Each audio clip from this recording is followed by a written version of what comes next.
साथियों SSC CGL का paper चल रहा है और अभी आपका पेपर जो है 18, 19, 23, 24, 25 और 26 सितंबर को होना बाकी है। और आज आपका पेपर था और आज जो पेपर हुआ है उसमें मैक्सिमम क्वेश्चंस जीके और जीएस के हमारे क्लासेस से आए हैं। आज के इस वीडियो में मोस्ट एक्सपेक्टेड पूरे 100 क्वेश्चंस आपको करवाएंगे, यानी जिनका भी पेपर इन दिनों में है, जिनका पेपर अभी एसएससी सीजीएल का बाकी है, उनके लिए ये बहुत ही इंपॉर्टेंट क्लास है जिसमें पूरे 100 क्वेश्चंस रहेंगे।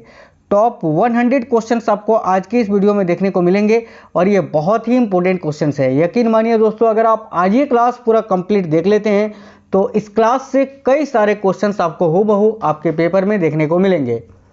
तो चलिए बिना देरी किए हुए क्लास को शुरू करते हैं, देखते हैं क्वेश्चन। सभी से रिक्वेस्ट है कि आप लोग ये कमेंट बॉक्स में कमेंट करके जरूर बता दीजिएगा कि आपका पेपर कब है और किस शिफ्ट में है।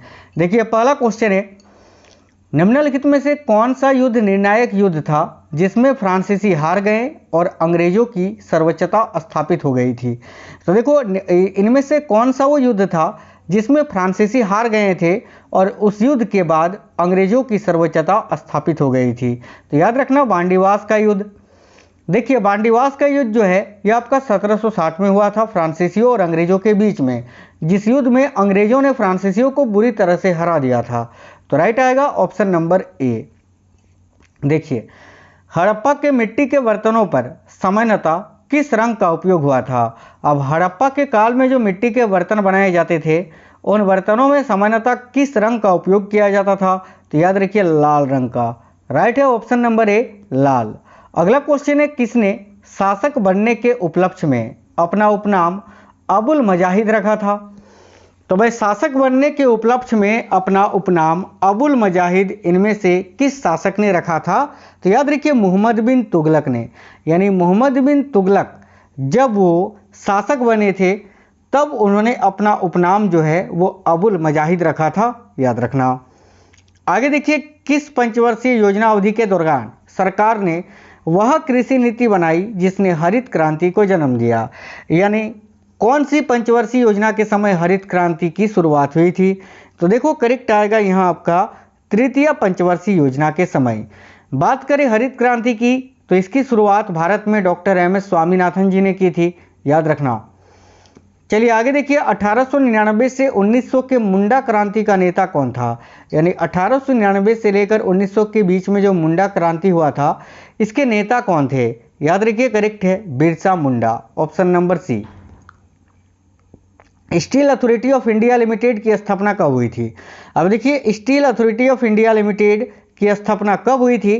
तो 1974 ईस्वी में, याद रखना। 1973 भी अगर आपको ऑप्शन में देगा तो वही आपका आंसर होगा। 1973-74 में जो है steel Authority of India Limited की स्थापना हुई थी। आगे देखिए अगला क्वेश्चन है, राज्यसभा द्वारा लोकसभा को धन विधेयक कितने समय में लौटा दिए जाने चाहिए।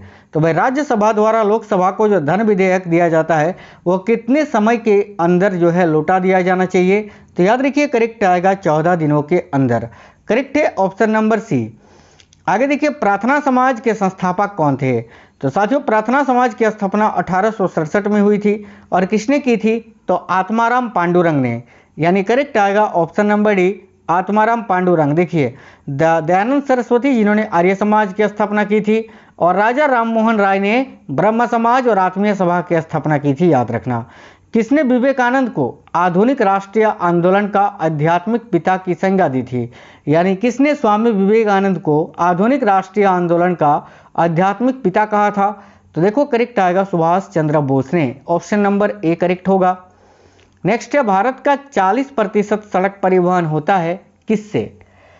ये भी क्वेश्चन काफी इंपॉर्टेंट है, याद रखना। भारत का 40% जो सड़क परिवहन होता है वो राष्ट्रीय राजमार्ग से होता है, ऑप्शन नंबर ए करेक्ट आएगा। आपको बता दें कि ये क्वेश्चंस जो हैं ये बहुत ही इंपॉर्टेंट है और ये क्लास आपको बिल्कुल सुपर फास्ट करवा रहे हैं, क्योंकि एग्जाम टाइम में आपको क्लासेस हमेशा सुपर फास्ट ही मिलती है। अगला है, बिना विराम चलने वाली पहली वातानुकूलित रेलगाड़ी दुरंतो निम्नलिखित में से किन स्थानों के बीच चलाई गई। तो भाई बिना विराम चलने वाली पहली वातानुकूलित रेलगाड़ी दुरंतो जो है वो किन स्थानों के बीच चलाई गई थी। याद रखिए सियालदाह से नई दिल्ली के बीच में। करेक्ट आएगा ऑप्शन नंबर ए सियालदाह से नई दिल्ली। भारतीय संविधान के किस भाग को उसकी आत्मा की आख्या प्रदान की गई है। तो भारतीय संविधान का वो कौन सा भाग है जिसको भारतीय संविधान का आत्मा कहा जाता है? तो याद रखिए करेक्ट है प्रस्तावना को, ऑप्शन नंबर ए। देखिए कलोल खनिज तेल उत्खनन क्षेत्र किस राज्य में है? तो भाई ये जो कलोल खनिज तेल उत्खनन क्षेत्र है ये कहाँ है? याद रखिएगा गुजरात में, option number C Gujarat. Bharat में लॉर्ड कर्जन के प्रशासन की तुलना औरंगजेब से किसने की थी? तो देखिए भारत में लॉर्ड कर्जन के प्रशासन की तुलना औरंगजेब से किसने की थी? तो भाई गोपाल कृष्ण गोखले ने। लॉर्ड कर्जन जिन्होंने 1905 में बंगाल विभाजन कराया था, याद रखना। आगे देखिए नेक्स्ट है मोरोनी निम्न में से किस देश की राजधानी है? तो देखिए मोरोनी की बात की जाए तो मोरोनी जो है ये कोमोरोस देश की राजधानी का नाम है। राइट आएगा ऑप्शन नंबर एक कोमोरोस। अगला है हमजा। देखिए हमजा नामा का विषय निम्न में से क्या है? तो भाई हमजा नामा का विषय क्या है निम्न में से? तो करेक्ट आएगा चित्रकला। यानी हमजा नामा जो है ये किसका विषय है? तो राइट आएगा चित्रकला का। आगे देखो अगला है तेजड़िया और मंदड़िया किससे संबंधित शब्द है? तो याद रखना तेजड़िया और मंदड़िया जो है ये किससे संबंधित शब्द है? तो स्टॉक एक्सचेंज से, option number D stock exchange correct answer है। कौन का ऐसा मात्रक निम्न में से क्या है? तो साथियों देखिए कौन का ऐसा मात्रक क्या होता है? याद रखिएगा radian, option number B radian. अगला है डिवाइन लाइफ नामक पुस्तक के लेखक निम्न में से कौन है? अब इस क्वेश्चन में कंफ्यूजन होता है, डिवाइन लाइफ और लाइफ डिवाइन दोनों अलग अलग पुस्तक हैं, दोनों के लेखक भी अलग अलग हैं। अब देखो डिवाइन लाइफ पूछा है तो इसका आंसर होगा शिवानंद, और यही अगर आपसे लाइफ डिवाइन पूछता यानी पहले लाइफ आता बाद में डिवाइन आता तो फिर आपका आंसर हो जाता अरविंद घोष। ये कन्फ्यूजन बहुत ज़्यादा होता है, 99% स्टूडेंट्स में जो है ये समस्या देखने को मिलती है। तो याद रखना डिवाइन लाइफ के लेखक है शिवानंद और लाइफ डिवाइन के लेखक है अरविंद घोष। चलो आगे देखिएगा मंगोलॉयड लोग भारत के किस राज्य में रहते हैं? देखिए मंगोलॉयड लोग जो हैं ये भारत के किस राज्य में रहते हैं? तो देखो करेक्ट आंसर हो जाएगा यहाँ आपका असम राज्य में, ऑप्शन नंबर सी करेक्ट है असम। बिना ऑक्सीजन के माउंट एवरेस्ट पर चढ़ने वाले प्रथम व्यक्ति कौन थे? तो भाई याद रखना बिना ऑक्सीजन के माउंट एवरेस्ट पर चढ़ने वाले प्रथम व्यक्ति कौन थे? तो फू दोरजी करेक्ट है, ऑप्शन नंबर ए। नाप तौल की दशमलव प्रणाली निम्न में से किस देश की देन है? तो देखिए नाप तौल की जो दशमलव प्रणाली होती है, जैसे कि हम बोलते हैं 2.5 kg, इसका मतलब ये है कि ये 2.5 kg है। तो ये जो दशमलव लगता है नाप तौल में, ठीक है, तो ये किस देश की देन है? तो याद रखिएगा फ्रांस की, ऑप्शन नंबर भी करेक्ट होगा फ्रांस। अगला है अब्राहम लिंकन निम्न में से किस वर्ष में अमेरिका के राष्ट्रपति बने थे? तो ध्यान से देखिए अब्राहम लिंकन की बात करें तो ये 1860 में अमेरिका के राष्ट्रपति बने थे, यानी करेक्ट आएगा ऑप्शन नंबर डी। अगला है देश प्रिय उपनाम से किसे जाना जाता था? यानी इनमें से किसका उपनाम था देश प्रिय? तो देखिए करेक्ट आएगा यतीन्द्र मोहन सेनगुप्त। यतीन्द्र मोहन सेनगुप्त का उपनाम था देश प्रिय, याद रखिएगा। आगे नेक्स्ट क्वेश्चन है निम्न में से किस कलाकार का संबंध मोहिनीअट्टम नामक शास्त्रीय नृत्य से है? देखिए मोहिनीअट्टम की बात करें तो ये केरल राज्य का शास्त्रीय नृत्य है, और मोहिनीअट्टम से संबंधित कलाकार इनमें से कौन है? तो उपरोक्त सभी, जैसे कि हेमा मालिनी, श्रीदेवी और गीता गायक, उपरोक्त सभी। राइट आएगा ऑप्शन नंबर डी। नेक्स्ट है यदि किसी द्रव का क्वथनांक कम है तो उसकी बाष्पन की क्रिया पर इसका क्या प्रभाव पड़ेगा? तो देखो यदि किसी द्रव का क्वथनांक कम है तो उसकी बाष्पन की क्रिया पर इसका क्या प्रभाव पड़ेगा? तो याद रखना बाष्पन की जो क्रिया है वो तेज हो जाएगी, यानी ऑप्शन नंबर ए करेक्ट होगा। आकार के आधार पर हमारे सौरमंडल का दूसरा सबसे बड़ा ग्रह कौन सा है? तो देखिए आकार के आधार पर सबसे बड़ा जो ग्रह है वो है आपका बृहस्पति, और दूसरा सबसे बड़ा जो ग्रह है वह है शनि। तो राइट आएगा ऑप्शन नंबर सी शनि।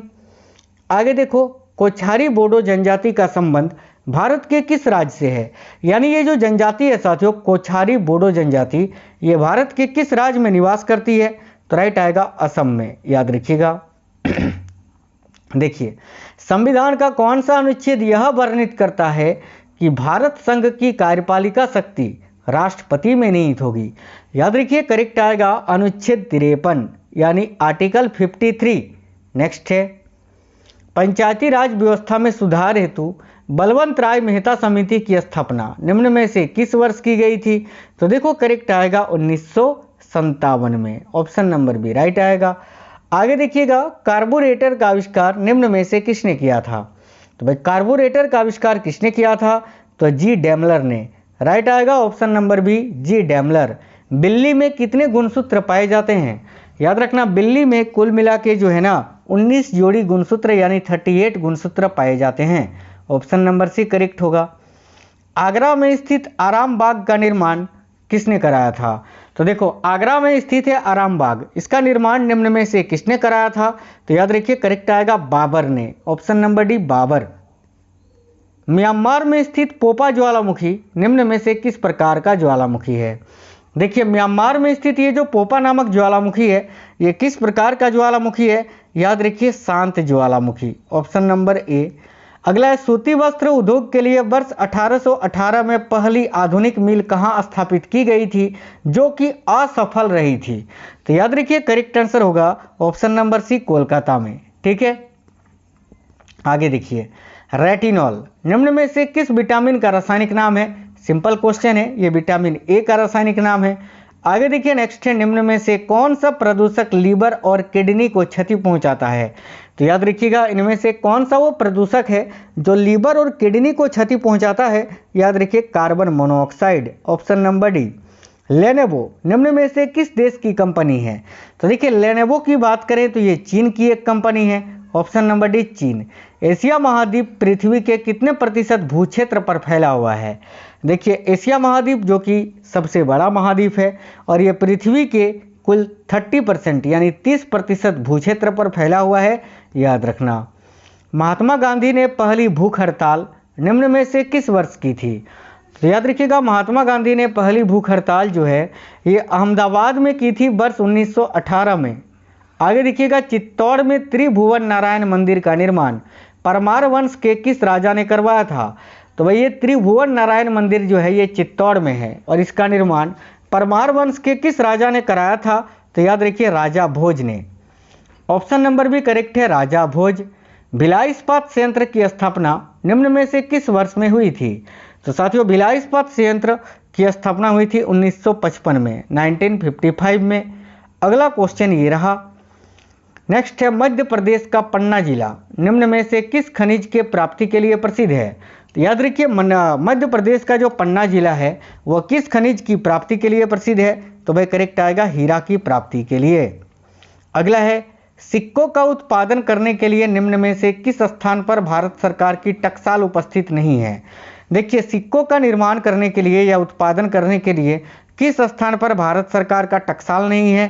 तो याद रखिए बेंगलुरु में नहीं है, बाकी कोलकाता में तो है, हैदराबाद में भी है, मुंबई में भी है, लेकिन बेंगलुरु में नहीं है, तो ऑप्शन नंबर डी करेक्ट होगा। पंगु सत्र नामक व्यवस्था किस देश के विधानमंडल में है? याद रखिए पंगु सत्र नामक व्यवस्था जो है ये अमेरिका के विधानमंडल में है, option number C America. Italy की या इटली के एकीकरण की तलवार निम्न में से किसे कहा जाता है? तो देखिए इटली की एकीकरण की तलवार जो है गेरिबाल्डी को कहा जाता है, याद रखिएगा। पिलिकीर निम्न में से किस देश की राजधानी है? तो याद रखिए पिलिकीर जो है वो साथियों माइक्रोनेशिया की राजधानी है, ऑप्शन नंबर सी माइक्रोनेशिया। मानादर्रा निम्न में से भारत के किस राज्य में स्थित है? तो मानादर्रा की बात करें तो ये भारत के किस राज्य में है? तो उत्तराखंड में। साथियों ये मोस्ट एक्सपेक्टेड क्वेश्चन हैं, मोस्ट एक्सपेक्टेड क्वेश्चन, ठीक है, जिनका पेपर अभी बाकी है ना उनके लिए बहुत ही इंपॉर्टेंट क्लास है और मैं डेली आपको करवा रहा हूँ, वो सारे क्लासेस आपको देख के जाने हैं। भूरेलाल समिति का संबंध किससे है? तो देखिए भूरेलाल समिति का संबंध मोटर वाहनों में कर वृद्धि से है, ऑप्शन नंबर बी। अगला है, पायरागायराइट निम्न में से किसका अयस्क है? याद रखिए पायरागायराइट जो है ये सिल्वर का अयस्क है, चांदी का, ठीक है। चलिए आगे देख लेते हैं। नेक्स्ट क्वेश्चन है, निम्न में से किस संघ के सभी जंतु खारे जल में पाए जाते हैं? तो भाई याद रखना, देखिए पोरीफेरा संघ के जो सभी जंतु होते हैं ना वो खारे जल में पाए जाते हैं। ट्रायोड बल्ब की खोज किसने की थी? तो साथियों देखिए ट्रायोड बल्ब की खोज की थी लेडी फॉरेस्ट ने, ऑप्शन नंबर बी करेक्ट होगा। गैस का दाब मापने के लिए निम्न में से किस उपकरण का उपयोग किया जाता है? तो देखिए गैस का दाब मापने के लिए मैनोमीटर का प्रयोग होता है। ऑप्शन नंबर बी करेक्ट होगा, मैनोमीटर। अगला है ग्रीनोकाइट निम्न में से किसका अयस्क है? साथियों देखिएगा ग्रीनोकाइट निम्न में से किसका अयस्क है? तो भाई कैडमियम का। आगे देखिए फ्रांस सरकार की सरकारी रिपोर्ट को क्या कहा जाता है? तो भाई फ्रांस सरकार की जो सरकारी रिपोर्ट है उसको येलो बुक कहा जाता है। ऑप्शन नंबर बी करेक्ट होगा, येलो बुक। वर्ष 1301 में किसने कश्मीर में हिंदू राज्य की स्थापना की थी? तो 1301 में कश्मीर में हिंदू राज्य की स्थापना किसने की थी? तो देखो करेक्ट आएगा सुहादेव ने। ऑप्शन नंबर बी करेक्ट होगा, सुहादेव। फतेहपुर सिकरी नामक प्रसिद्ध स्थान निम्न में से किस राज्य में स्थित है? तो फतेहपुर नामक प्रसिद्ध स्थान जो है ये उत्तर प्रदेश में स्थित है। Option number D UP. अभिलेखों के अध्ययन को निम्न में से किस नाम से जाना जाता है? साथियों याद रखना अभिलेखों के अध्ययन को एम्पीग्राफी के नाम से जाना जाता है। ऑप्शन नंबर ए। अफ्रीका महाद्वीप का प्रमुख खजूर उत्पादक देश निम्न में से कौन सा है? देखिए अफ्रीका महाद्वीप का प्रमुख खजूर उत्पादक देश है मिस्र। ऑप्शन नंबर ए इजिप्ट। अगला है भारत का प्रथम मध्यम दूरी वाला मिसाइल निम्न में से कौन सा था? याद रखना भारत का प्रथम मध्यम दूरी वाला मिसाइल कौन सा था? तो करेक्ट आएगा अग्नि। अगला क्वेश्चन है निम्न में से किस नदी का उद्गम स्थान विक्टोरिया झील है? यानी इनमें से कौन सा नदी है जो विक्टोरिया झील से निकलती है? तो राइट आएगा नील नदी, ठीक है, जो कि संसार की सबसे लंबी नदी है। लंबाई का मात्रक निम्न में से क्या है? तो भाई याद रखना लंबाई का मात्रक होता है मीटर, ठीक है। Option number D metre correct है। निम्न में से किसे प्यासी भूमि का देश कहा जाता है? तो याद रखिए प्यासी भूमि का देश ऑस्ट्रेलिया को कहा जाता है। अगला है किस मुगल सम्राट का नाम या पूर्व नाम, ठीक है, किस मुगल सम्राट का पूर्व नाम मुअज्जम था? तो भाई मुअज्जम ये साथियों बहादुर शाह का पहले का नाम था यानी पूर्व नाम था। अगला है विश्व का सर्वाधिक सोयाबीन उत्पादित करने वाला देश कौन सा है? पूरे विश्व में सर्वाधिक सोयाबीन का उत्पादन किस देश में होता है? याद रखिए संयुक्त राज्य अमेरिका में। निम्न में से किस नदी का उद्गम स्थान इंदौर जिले की काकरी बर्डी नामक पहाड़ी है? तो इनमें से वो कौन सा नदी है जिसका उद्गम स्थान इंदौर जिले की काकरी बर्डी नामक पहाड़ी है? तो याद रखिए शिप्रा नदी, ठीक है, शिप्रा नदी का। देखिए अगला है गुवाहाटी उच्च न्यायालय की स्थापना निम्न में से किस वर्ष हुई थी? देखिए ये जो गुवाहाटी उच्च न्यायालय है जो असम में है ये साथियों क्षेत्राधिकार में भारत का सबसे बड़ा उच्च न्यायालय है। ऐसे अगर सबसे बड़ा उच्च न्यायालय पूछे तो इलाहाबाद उच्च न्यायालय है, लेकिन अगर पूछे कि कौन सा वो उच्च न्यायालय है जिसका क्षेत्र सबसे अधिक है तो याद रखना गुवाहाटी उच्च न्यायालय का। और इसकी स्थापना कब हुई थी? तो 1948 में यानी 1948 में। आगे देखिए त्वचा में सूजन हो जाना निम्न में से किस बीमारी का लक्षण है? तो देखो करेक्ट आएगा हर्पिज नामक बीमारी का। Option number D. भारतीय वायुसेना के पूर्वी कमांड का मुख्यालय निम्न में से कहाँ पर स्थित है? तो साथियों भारतीय वायुसेना के पूर्वी कमांड का जो मुख्यालय है वो भाई शिलोंग में स्थित है। ऑप्शन नंबर सी शिलोंग याद रखना। आगे देखिए बंगाल टाइगर के नाम से निम्न में से किस खिलाड़ी को जाना जाता है? तो याद रखिए सौरभ गांगुली को। नेक्स्ट है रक्त संपूर्ण शरीर का परिभ्रमण करने में निम्न में से कितना समय लेता है? याद रखिएगा रक्त संपूर्ण शरीर का परिभ्रमण करने में निम्न में से कितना समय लेता है? तो भाई 23 सेकंड का, ठीक है। मुगल शासक अकबर द्वारा किस वर्ष दास प्रथा का अंत किया गया था? तो अकबर के द्वारा दास प्रथा का अंत कब किया गया था? तो 1562 में। याद रखिए ऑप्शन नंबर सी करेक्ट होगा।